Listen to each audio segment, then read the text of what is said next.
कुंसखेडा येथील युनुस फजलांनी युनानी वैद्यकीय महाविद्यालयामध्ये महाराष्ट्र आरोग्य विज्ञान विद्यापीठ नाशिक मार्फत घेण्यात आलेल्या BUMS या परीक्षेमध्ये खान सना परवीन करीम खान हिनं 83.47 गुण मिळवले होते।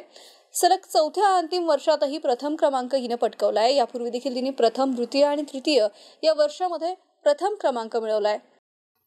या परीक्षेत शिजा मारिया फजलुद्दीन हिने द्वितीय क्रमांक तर मोमीन अरहम या परीक्षेत शिजा मारिया फजलुद्दीन हिने द्वितीय क्रमांक मिळवलाय, तर मोमीन अरहमा खानम मोमीन कलीमुर रहमान हिने तृतीय क्रमांक पटकावलाय। खान सना परवीनच्या या यशाबद्दल संस्थेचे अध्यक्ष फारुख वस्तानवी, प्राचार्य डॉक्टर सय्यद इसार अहमद यांच्यासह doctor Imran Khan, doctor Abdul Rahman, doctor Malik Tauheed, doctor Atiq Kurhan, doctor Qayyum Khan, doctor Shaikh Hussain, doctor Jamilur Rahman, doctor Shoaib Khan, doctor Shadiya Tahseen, doctor Masarrat Begum, doctor Rubina Saudagar, doctor Zahida Begum, doctor Amjad Khan, doctor Feroz, doctor Sadiq Parveen, doctor Afshan, doctor Shakeel Ahmed, doctor Vaish Ahmed, doctor Tahseena, doctor Amir Hasan, doctor Amir Khan यांच्यासह शिक्षक आणि शिक्षकेतर कर्मचाऱ्यांनी तिचे अभिनंदन केले। सय्यद लाल, MC न्यूज, बाजार सांगी, खुलताबाद।